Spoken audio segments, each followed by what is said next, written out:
Bismillahirrahmanirrahim. Alhamdulillah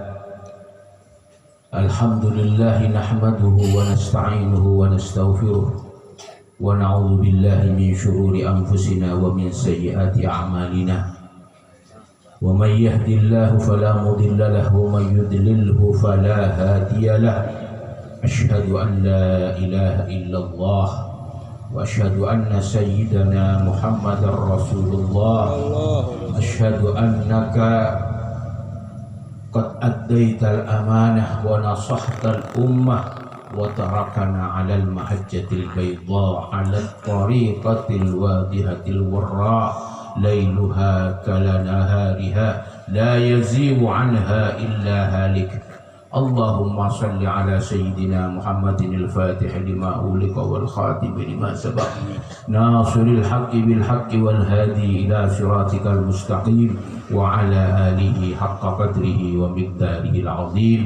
Subhanaka la ilma lana illa ma 'allamtana innaka antas samiul alim wa tub alaina innaka antat tawwabur rahim. Ashabul fadilah, para kiai, para alim ulama, para habaib, para masyayikh, para sesepuh, para tokoh masyarakat, para pejabat, wabil khusus beliau-beliau sahibul hajah, abna dari guru kita semuanya, Hadratus Sayyid Al-Habib Al-Marhum Luqman wa akhawatuh, wa kadzalik abna dari guru kita Al-Arif Billah Al-Waliyul Kamil wal Mursyidul Kamil wal Muqaddam Al-Barakah, beliau Hadratul Marhum As-Sayyid Ali At-Tayyib wa ahfaduhu wa abna'uhu, dan semua dari keluarga besar yang memiliki niat hajat yang luar biasa pada hari ini. Mudah-mudahan matta'anallahu bituli hayatihim wa nafa'anallahu bihim wa bi'ulumihim fi daraini amin birahmatika ya arhamar rahimin. Dan seluruh hadirin hadirat, seluruh ikhwan tariqah tijaniyah, muhibbin, yang mudah-mudahan semuanya dimuliakan oleh Allah Subhanahu wa taala fid dini wad dunya wal akhirah, amin amin ya rabbal alamin. Alhamdulillah, saya sangat bersyukur pada malam hari ini saya bisa sowan, bisa hadir ke tempat yang penuh barakah ini. Barakah itu di dalam Al-Qur'an sumbernya ada 3. Yang pertama barakatul makan, tempatnya itu memang penuh barakah. Tempat yang paling barakah itu adalah Ka'bah dan tempat disemayamkannya baginda Rasulullah Sallallahu Alaihi Wasallam. Dan tempat ini juga adalah tempat yang penuh dengan barakah. Barakah itu karena ada orang-orang yang memang membawa barakah. Jenengan-jenengan yang hadir para ikhwan tadi, masya Allah, habis sholat maghrib kita habis itu langsung wadifah bersama-sama, sholat isya bersama. Setelah itu kita masya Allah dipimpin oleh Habib Muhammad tadi baca burdah bersama-sama. Semuanya itu adalah pribadi-pribadi yang membawa barakah. Apalagi yang kita kholi, Habib Luqman, begitu juga abahnya Habib Muhammad, begitu juga mbahnya Habib Ali. Beliau-beliau adalah orang yang memang penuh dengan barakah. Jadi dari segi tempat kita, alhamdulillah kita dapat barakah. Dari sisi beliau-beliau memang zatul barakah, yang kita kholi juga membawa barakah, dan yang kita maulidi itu adalah sumber barakah, yaitu baginda Nabi Muhammad Sallallahu Alaihi Wasallam, dan di waktu yang juga penuh dengan barakah. Makanya saya bersyukur bisa hadir, bisa sowan dengan jenengan semuanya ini, masya Allah, nikmat yang sangat besar dari Allah Subhanahu Wa Taala. Ini tidak bisa ditukar dengan apapun. Apalagi ini di bulan Maulid, yaitu di mana dilahirkannya baginda Nabi Muhammad sallallahu alaihi wasallam. Kalau berbicara tentang masalah kelahiran Rasulullah, saya kira semuanya itu sudah jelas. Tadi dibaca setelah kita baca burdah. Fahtazzal arsyu taraba wastibsyara wasdadal kursiyyu haibatan wa waqara wa amtalatis samawati anwara.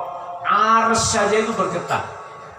Yang namanya langit seluruh alam jagat raya bersinar penuh dengan cahaya karena ingin menyambut kelahiran baginda Nabi Muhammad sallallahu alaihi wasallam.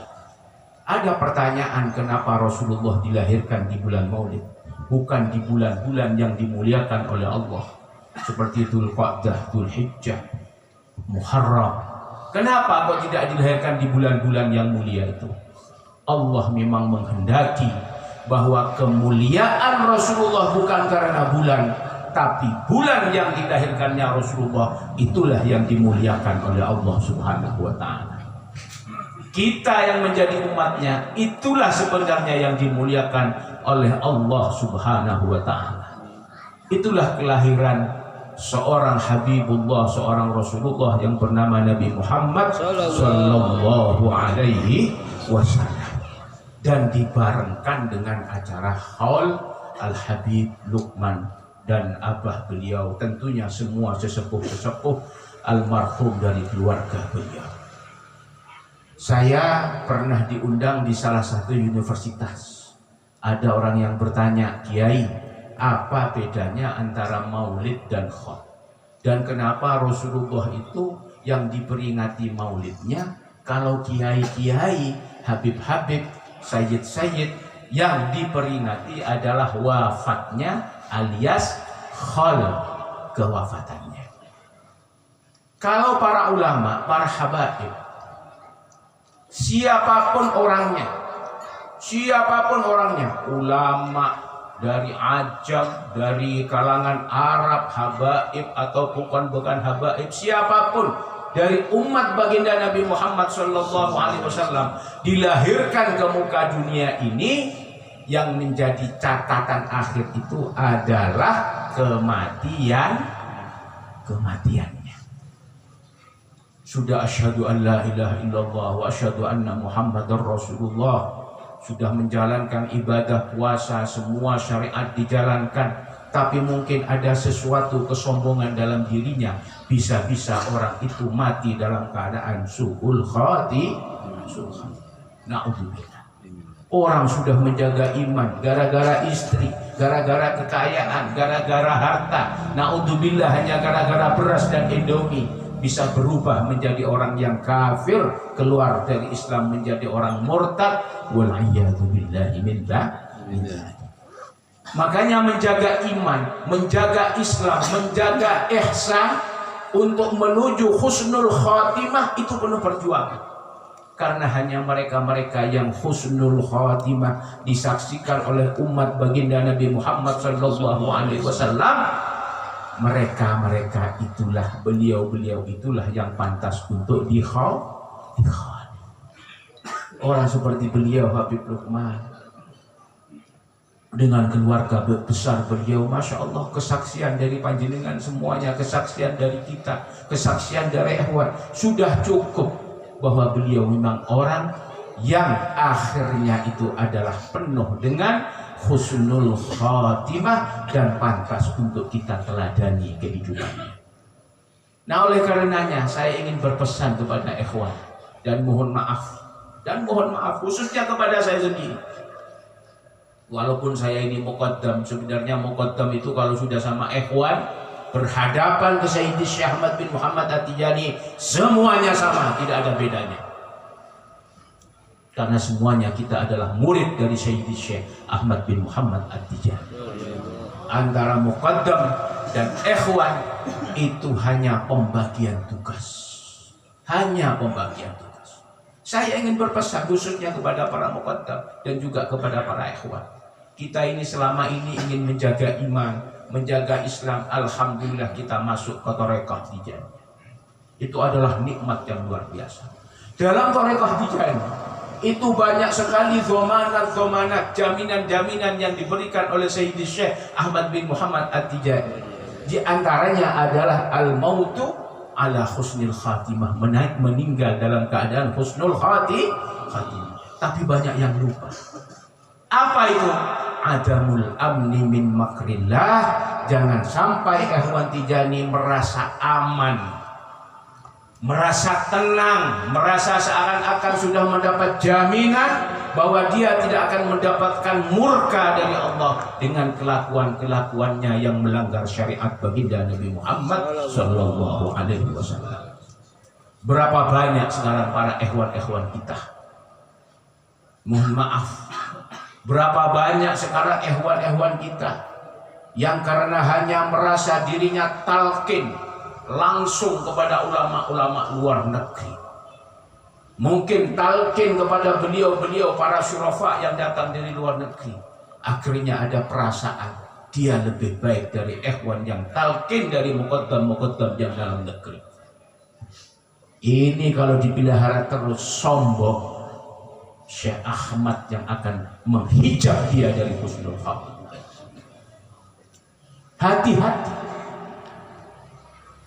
Hati-hati.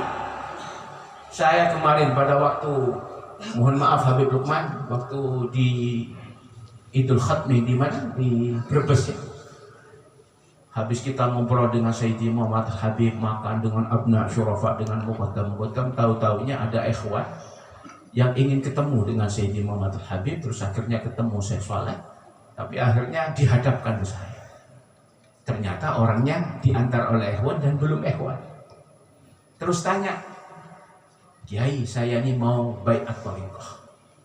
Nah terus kamu baiatnya mau ke siapa? Kalau bisa langsung ke Sayyidi Muhammad Habib. Baik, kamu sudah paham tentang masalah thariqah Tijani? Belum ya.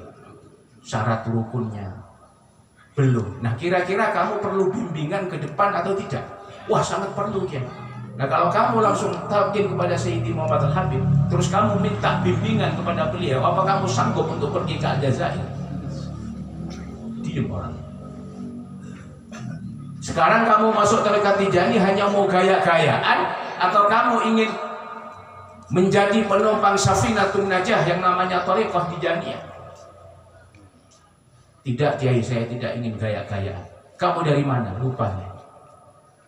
Kalau kamu memang mau mencari thariqah Tijaniyah sebagai Safinatun Najah, sebagai kapal penyelamat kamu, dan bukan karena gaya-gayaan, silahkan kamu talqin kepada muqaddam yang ada di daerah kamu, karena itulah nanti yang akan membimbing kamu sebagai ikhwan thariqah. Hati-hati. Walaupun ikhwan, walaupun muqaddam, tapi kalau hatinya tidak selamat dari adamil amni min makrillah, merasa hebat daripada muqaddam yang lain, merasa hebat dari ikhwan yang lain, Masya Allah, na'udzubillah. Karena inilah nanti yang akan justru menjerumuskan kita. Berapa banyak di antara kita itu kadang-kadang tidak sadar karena melihat ikhwan yang, mohon maaf, ikhwan yang lain masih senang nongkrong di pinggir jalan, kadang-kadang masih senang ngopi, bahkan rokokan. Kadang-kadang ada ikhwan yang, mohon maaf, karena belum sadar betulan dia menjadi seorang pemabuk, terus kita sebagai ikhwan yang sudah merasa lebih baik dari dia, memandang ikhwan itu dengan mata sebelah. Itu juga dilarang di dalam thariqah Tijaniyah, karena mereka adalah murid-murid dari Sayyidi Syekh Ahmad bin Muhammad At-Tijani radhiyallahu. Saya dulu waktu pertama kali ke Maroko bersama abah saya, ketemu dengan Syekh Idris bin Muhammad bin Al-Abid Al-Husaini. Saya diantar beliau karena saya pada waktu itu salah tata cara untuk berziarah.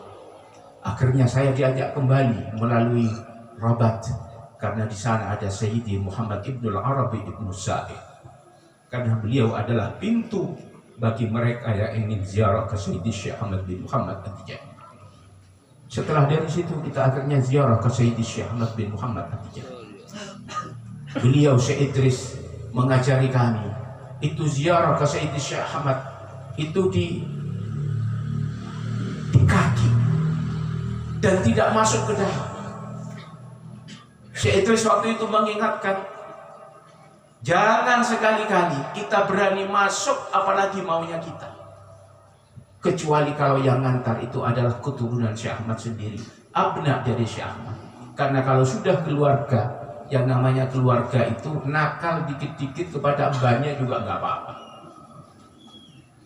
Betul apa enggak? Tapi kalau kamu nggak diantar sama abnanya, sama keturunannya, jangan sekali-kali kamu itu mendekat, apalagi kamu ada di sisi kepala. Karena khawatir hati kamu berubah, kamu su'ul adab. Terus setelah itu saya diajak beliau, ada perempatan. Masya Allah, Maroko itu kalau yang ke kuburannya Syekh Ahmad itu adalah termasuk Madinah Qadimah, kota lama. Jalannya kecil. Terus untuk ngangkat-ngangkat barang, jangankan taksi, untuk ngangkat-ngangkat barang itu pakai keledai, pakai gerobak yang dianu oleh keledai. Masya Allah, ramai sekali, macam-macam orangnya. Akhirnya kami diajak ke sebuah perempatan. Akhirnya Syekh Idris itu berdiri sambil bersandar di perempatan. Itu kalau di Indonesia sudah pasti dirasani. Syekh katanya muqaddam kok ada di perempatan, tolah-toleh kanan kiri karena ngelihat cewek kanan kiri depan belakang, karena memang ramai. Tapi Syekh Idris menyampaikan, disinilah Sayyidi Syekh Ahmad bin Muhammad At-Tijani. Setiap beliau pulang dari Zawiyah, beliau itu selalu bersandar melihat orang-orang yang lalu lalang. Yang dilihat bukan hanya ikhwan, bahkan lebih banyak yang belum masuk thariqah. Karena Syekh Ahmad mendapat jaminan dari Rasulullah bahwa orang yang pernah menatap Sayyidi Syekh Ahmad bin Muhammad At-Tijani radhiyallahu anhu, dia akan husnul khatimah, mati dalam keadaan iman. Dan zamanat inilah yang ingin diberikan oleh Sayyidi Syekh Ahmad bin Muhammad At-Tijani kepada mereka-mereka yang bukan hanya ikhwan, tapi dia sebagai umat baginda Nabi Muhammad sallallahu alaihi wasallam.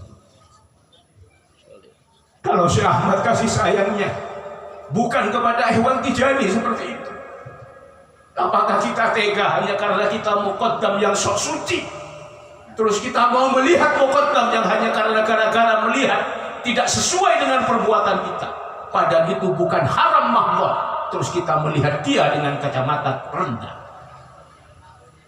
Apa yang akan kita jawab di hadapan Sayyidi Syekh Ahmad bin Muhammad At-Tijani radhiyallahu anhu? Sayyidi Syekh berdiri di tengah lalu lalangnya orang. Orang itu ahli maksiat, di pasar itu ahli tukang tipu semuanya. Mereka ada yang pemabuk, mereka ada yang minum shisha, ada yang merokok, macam-macam. Tapi Syekh Ahmad masih mau berdiri di perempatan. Dilihat satu-satu orang. Siapa tahu orang itu pas Syekh Ahmad melihat, menatap muka Sayyidi Syekh Ahmad bin Muhammad At-Tijani radhiyallahu anhu. Karena Syekh Ahmad mendapat jaminan zamanat bahwa orang yang melihat beliau oleh Allah akan diwafatkan dalam husnul khatimah, karena akan mudah untuk mendapatkan hidayah dari Allah Subhanahu wa ta'ala. Adamul amni min makrillah. Coba kita bayangkan, jangankan kita, jangankan yang keturunan Rasulullah yang sudah keberapa, yang katanya Habib, yang sekarang lagi jadi polemik, walaupun kita nggak usah ikut-ikut masalah itu. Fatimah Zahra, putri kesayangan baginda Rasulullah sallallahu alaihi wasallam, ketika meninggal, yang menguburkan itu hanya 4 orang. Suaminya Sayyidina Ali, ada yang mengatakan Fadl, tapi yang lebih sahih Hasan Husain dan sahabat yang bernama Abu Dzar. Sayyidah Fatimah minta supaya dikubur malam-malam, supaya tidak ada yang melihat beliau, karena beliau memang seorang wanita yang sangat dijaga kesuciannya oleh Allah. Jangankan di siang hari, malam hari pun dalam keadaan mayatnya digotong, jangan sampai ada mata-mata jelalatan yang bisa melihat beliau, putri baginda Nabi Muhammad SAW, Fatimah Zahra. Begitu Fatimah Zahra mau dimasukkan ke liang lahar. Abu Dzar berdialog dengan tanah. Wahai tanah, tahukah kamu siapa sekarang yang masuk di lubang lahat kamu? Dia adalah putri baginda Nabi Muhammad SAW yang bernama Fatimah Az-Zahra. Hati-hati kamu wahai tanah memperlakukan putri Rasulullah. Dijawab oleh tanah, aku diajari oleh Allah, yang aku tahu hanya satu, ialah al-amalus saleh, amal-amal kebaikan. Kalau amal kebaikan penuh di dalam diri seorang mayit dan diterima oleh Allah, akan aku lapangkan tanah kuburannya. Tapi kalau dia tidak pernah berbuat amal saleh dan dia dimurkai oleh Allah, niscaya akan aku himpit dengan tanah. Itu yang hanya aku tahu, dan itu yang diajarkan oleh Allah Subhanahu wa ta'ala. Gak ada yang namanya karena keturunan, karena muqaddam, karena ikhwan, karena begini, itu gak ada. Karena amal saleh. Itu yang namanya tanah. Jadi kita, ikhwan, Masya Allah, dari satu sisi kalau saya ngomong kayak seperti ini, bukan nakut-nakuti, itu tidak. Agar supaya kita mengamalkan apa yang digaris bawahi oleh Sayyidi Syekh Ahmad bin Muhammad At-Tijani, bahwa ikhwan tariqah Tijaniyah adamul amni min makrillah. Walaupun kamu sudah masuk tariqah Tijani, jangan merasa aman, jangan merasa dirimu fala tuzakku anfusakum, lebih bersih daripada yang lain, apalagi merasa bersih daripada sesama ikhwan Tijani. Para ikhwan yang sangat-sangat saya muliakan, kira-kira cukup apa dilanjutkan? Lanjut. Cukup apa dilanjutkan? Lanjut. Enggak, karena kelihatannya ini berkeringat semuanya, ini kecapean. Tapi mudah-mudahan keringat kita inilah nanti yang akan memadamkan panasnya api. Air mata kita inilah nanti yang akan menghanguskan seluruh dosa-dosa kita, sehingga kita layak disebut umat Rasulullah, sehingga kita layak disebut murid dari Sayyidi Syekh Ahmad bin Muhammad At-Tijani radhiyallahu anhu. Para ikhwan, para muhibbin yang sangat-sangat saya muliakan, kita berkumpul di sini menurut Imam Asy-Syafi'i, karena hanya Imam Asy-Syafi'i dari 4 madhab yang agak sedikit keras mewajibkan bahwa sholat Jumat itu harus lebih daripada 40, minimal 40 orang. Ternyata rahasianya, menurut Imam Syafi'i, umat Rasulullah yang berkumpul lebih dari 40 orang, pasti di antara mereka ada waliullah, orang-orang yang disayang oleh Allah Subhanahu wa ta'ala.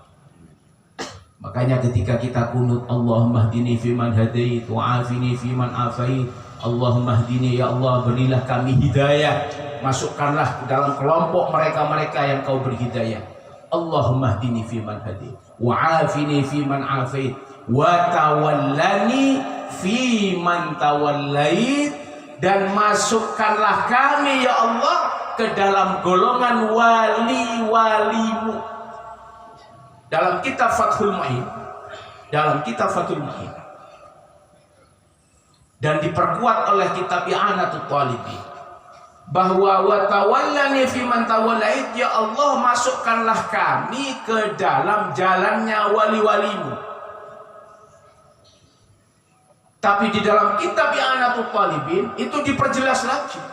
Yang dimaksud dengan wa tawallani fiman tawallait bukan hanya masuk ke jalannya orang wali itu, tapi masuk ke thariqahnya para aulia yang punya thariqah apapun. Saya ketua Jatman Jawa Timur. Di Indonesia itu ada thariqah yang mu'tabarah itu kira-kira 43. Di antara mereka itu adalah thariqah Tijaniyah. Jadi kalau ada orang ngaku NU, apalagi pengurus NU, masih ngotak-ngatik ke mu'tabarahan thariqah Tijaniyah, berarti dia pengurus NU yang goblok, yang bodoh, itu nggak ngerti. Akhirnya diterangkan dalam kitab itu apa?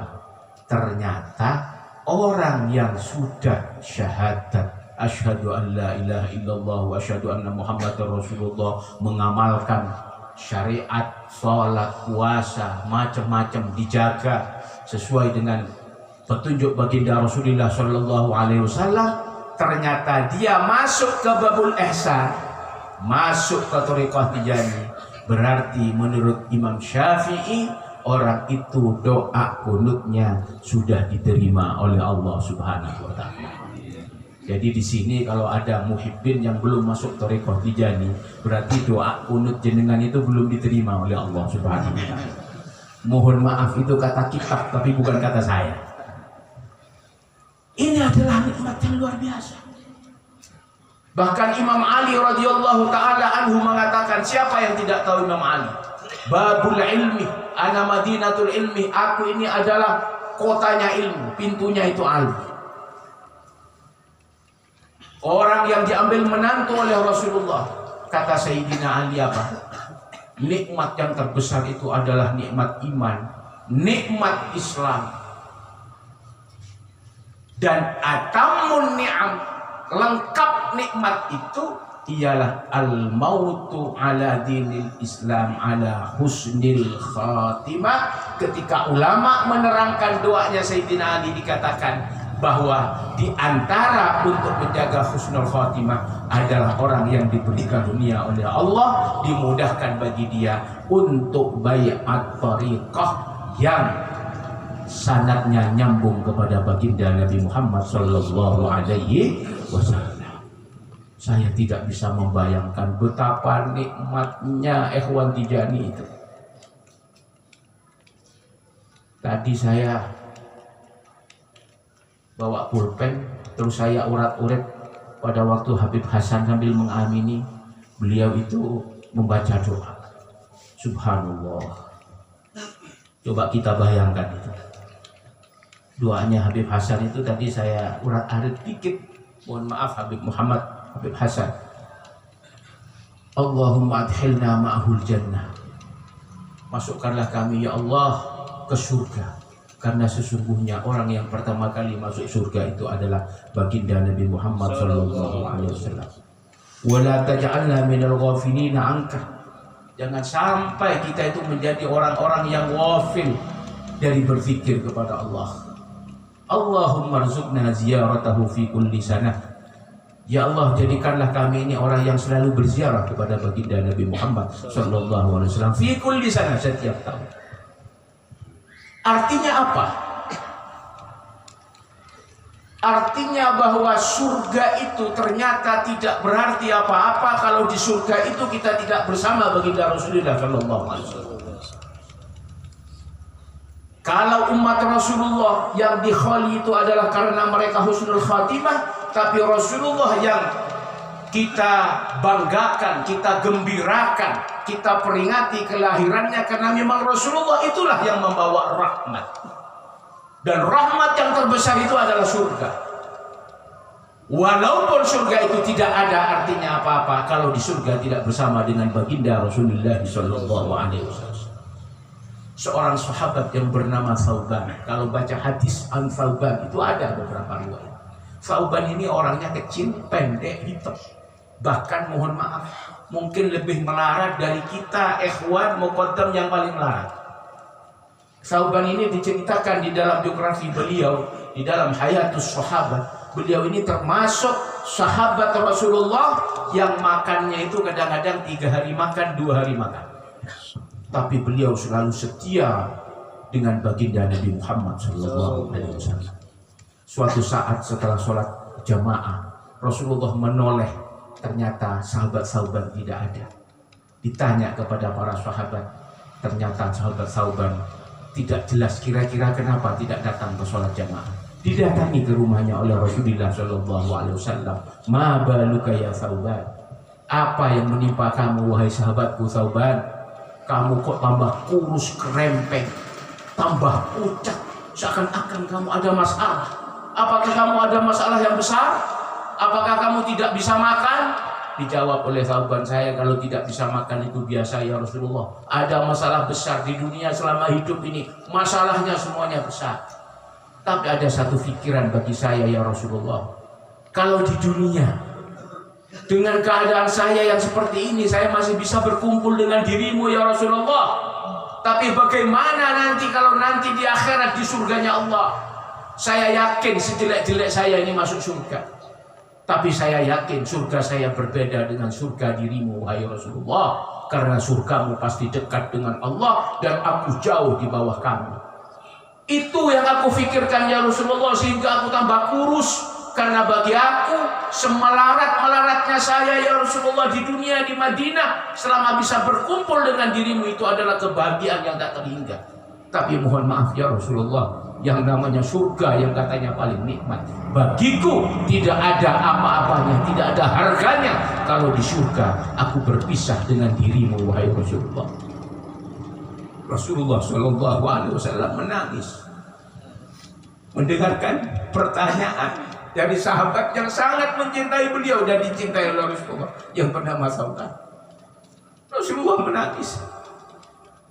Surga tidak ada artinya bagi seorang sahabat yang bernama Sauban kalau di surga dia tidak bisa berkumpul dengan baginda Nabi Muhammad Sallallahu Alaihi Wasallam.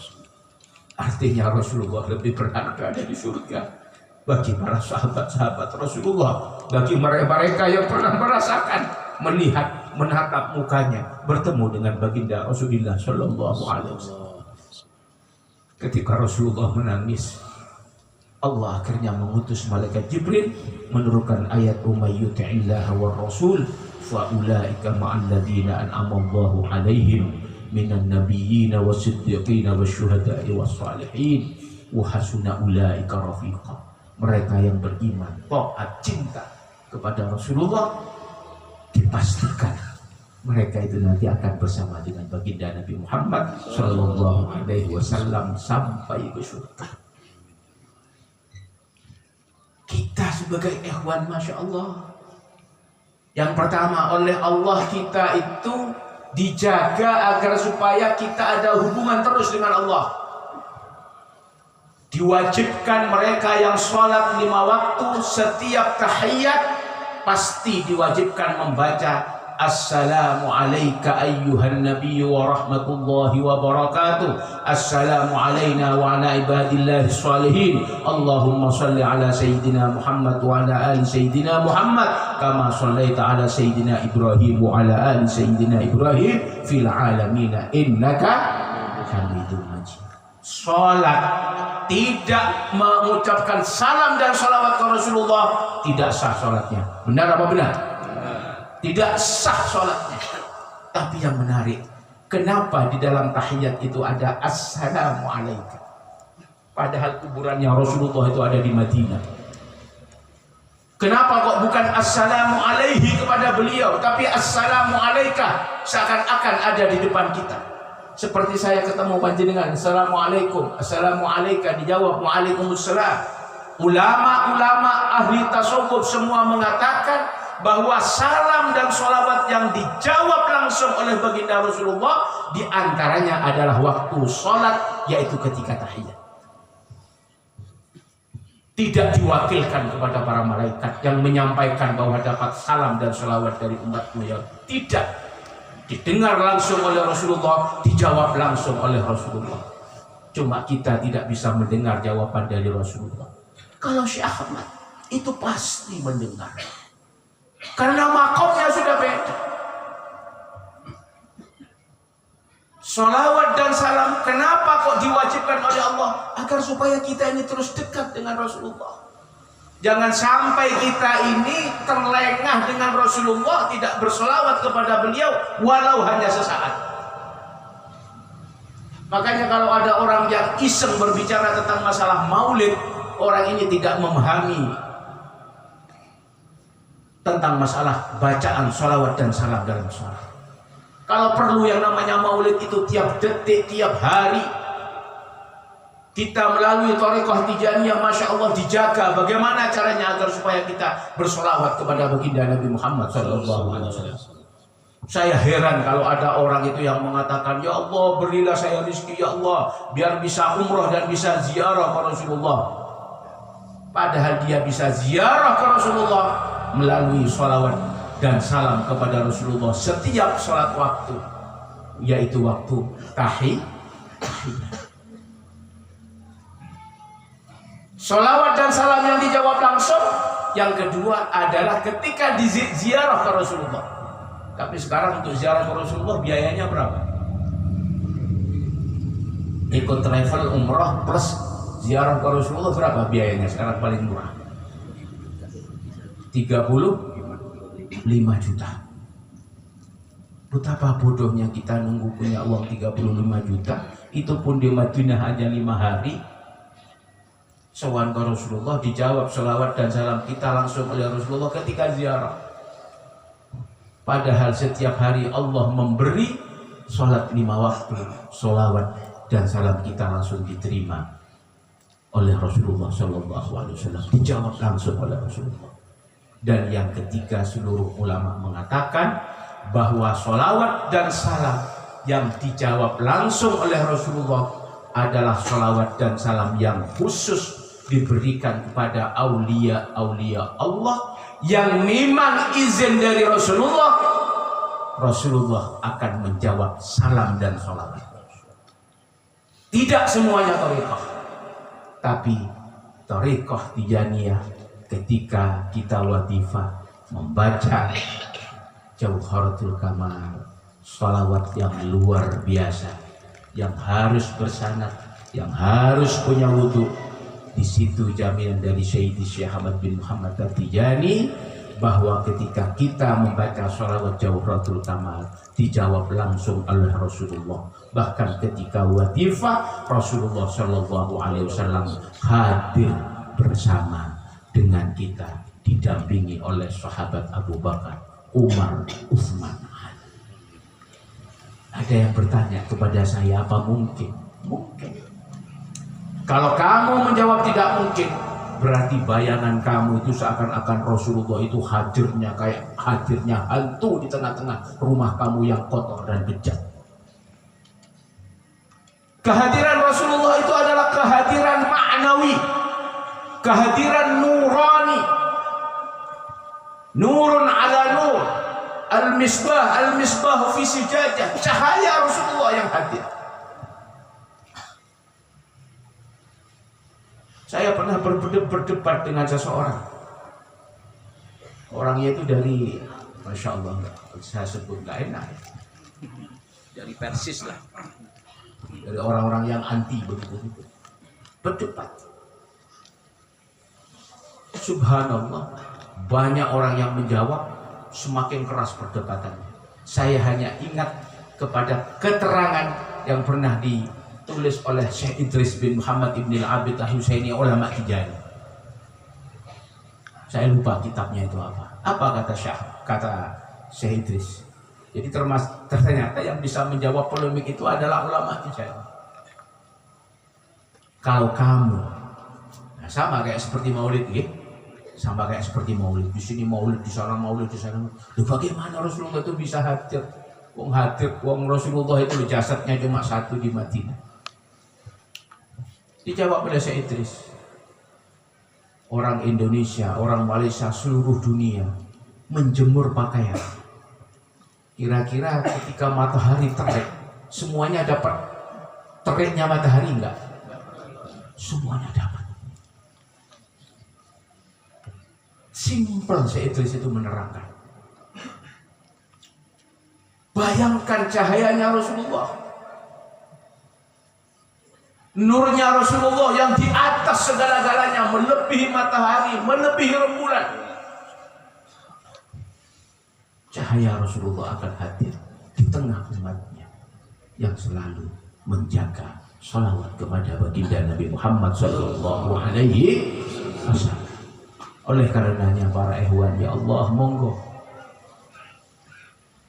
Kalau kata orang Madura itu ngireng, ayo kita jaga nikmat khosoh. Setelah nikmat iman Islam, kita masuk dalam thariqah Tijaniyah. Ini adalah nikmat khosoh, kita jaga karena memang luar biasa keutamaan yang diberikan oleh Allah dan yang dijamin oleh baginda Nabi Muhammad Sallallahu Alaihi Wasallam. Jadi doa ini tadi, Allahumma rzuqna ziyaratahu fi kulli sana, setiap tahun. Huwan itu Masya Allah berapa kali berarti? Sholat wajib 5 kali, langsung ziarah ke Rasulullah. Baca sholawat Jauharatul Kamal, berkumpul dengan Rasulullah. Apalagi doa-doa yang lain. Ini adalah bentuk kasih sayang Allah kepada kita sebagai umat Nabi Muhammad Sallallahu Alaihi Wasallam. Yang terakhir, karena yang terakhir, saya mohon maaf sekali Beb ya, karena waktu terbatas. Yang terakhir ini, mudah-mudahan saya tidak berdosa. Saya mohon maaf kepada ikhwan. Saya mohon maaf sekali. Ini yang terakhir. Yang terakhir maksud saya yang ingin saya sampaikan. Ini yang terakhir. Di dalam sebuah hadis,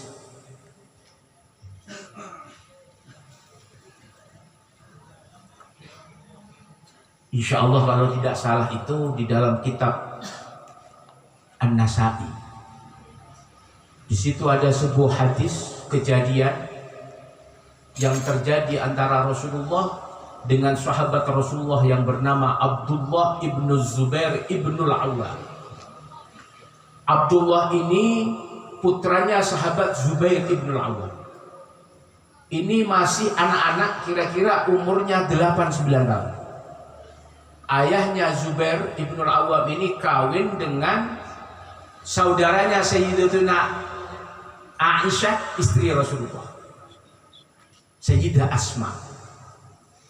Nah, karena Sayyidatuna Aisyah dengan Asma ini kakak adik, otomatis yang namanya Abdullah ibnu Zubair keluar masuk ke rumahnya Rasulullah dan Sayyidatina Aisyah bebas. Rasulullah kalau manggil Abdullah ibnu Zubair itu ya gulam, wahai anak kecil.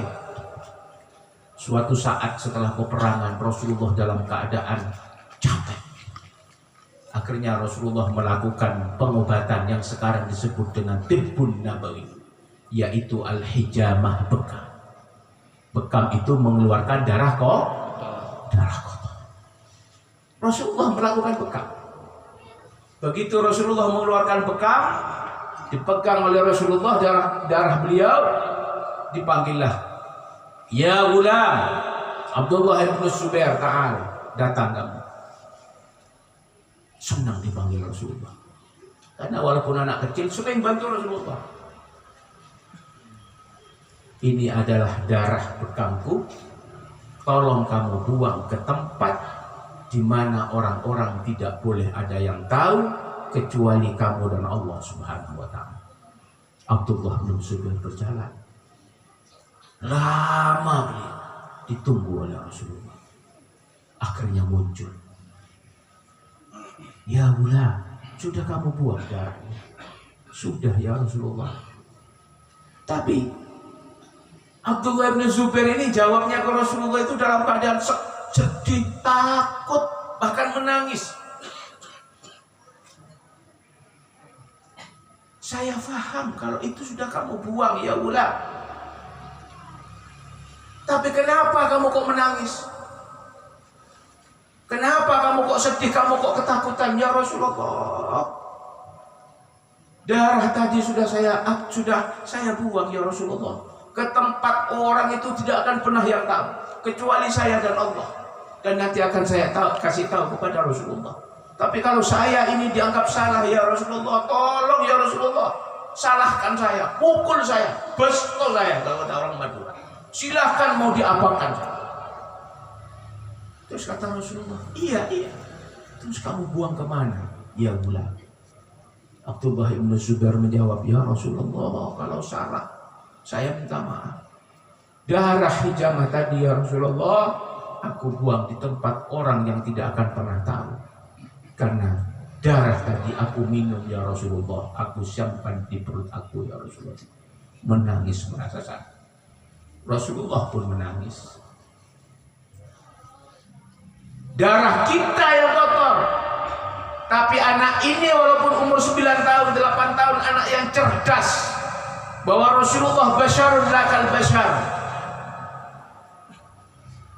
Rasulullah itu adalah sumber dari alam kejadian. Nur Muhammad tahu.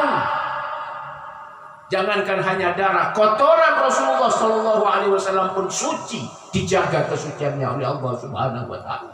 Karena dia adalah pilihan Allah, Habibullah, namanya disandingkan dengan Allah. Anak kecil ini cerdas, diminum darah itu. Menangis merasa takut ada salah. Karena mungkin kalau dilihat secara syariat itu salah. Rasulullah ikut menangis. Akhirnya dipegang perutnya Abdullah bin Mas'ud. Badanmu mulai hari ini tidak akan pernah terkena penyakit, dan badanmu nanti di akhirat lan tamassahun naru abada, tidak akan pernah tersentuh oleh api neraka. Kita sudah tidak memiliki kesempatan untuk seperti itu. Tetapi di dalam hadis, karena Rasulullah Shallallahu Alaihi Wasallam ingin memberikan kesempatan kepada umatnya, man shalla alayya marrah sallallahu alaihi asyra, orang yang bersolawat kepadaku sekali akan dijawab 10. Man shalla asra shalla alaihi mi'ah, solawat 10 dibalas ganjarannya 100. Wa man shalla alayya mi'ah sallallahu alaihi alfa, yang 100 dibalas dengan 1000. Wa man shalla alayya alfa, dan yang bersolawat kepadaku 1000, haramallahu jasadahu minan niran, diharamkan jasadnya disentuh oleh api neraka.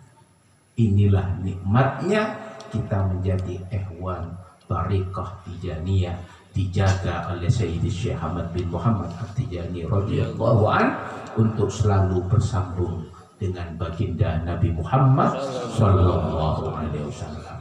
Tiada jalan ke surga kecuali melalui baginda Rasulullah. Tiada jalan untuk mendapatkan ridha Allah kecuali melalui Rasulullah. Tiada jalan untuk mendapatkan pengampunan Allah kecuali melalui baginda Nabi Muhammad sallallahu alaihi wasallam. Dan alhamdulillah kita sebagai ikhwan, sebagai muhibbin Thariqah Tijaniyah, melalui Sayyidi Syekh Ahmad bin Muhammad At-Tijani sebagai Sayyidul Aulia, sebagaimana Rasulullah Sayyidul Anbiya. Mudah-mudahan jalan inilah nanti yang akan mempercepat usul kita kepada Rasulullah Sallallahu Alaihi Wasallam, usul kita kepada Allah Subhanahu Wa Taala. Amin amin ya Rabbal Alamin. Allahumma syurna fi zumrati abil faidi tiyani wa amiddana bimadati khatmil awliya'il kitmani. Mungkin ini saja yang bisa sampaikan. Insya Allah mudah-mudahan kita akan bisa bertemu di lain kesempatan. Dan saya mohon maaf, saya merasa punya kewajiban untuk terus bisa hadir di sini. Karena bagaimanapun juga Habib Lukman ini adalah salah seorang muqaddam yang saya idolakan. Beliau itu adalah muqaddam yang sangat luar biasa.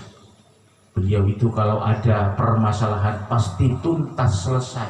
Karena beliau kalau ada apa-apa tegas. Tegas.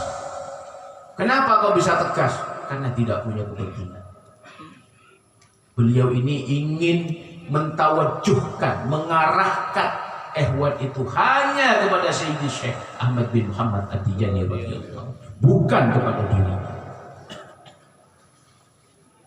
Karakter seperti inilah sebenarnya yang sudah jarang yang dimiliki oleh kita-kita, khususnya para muqaddam.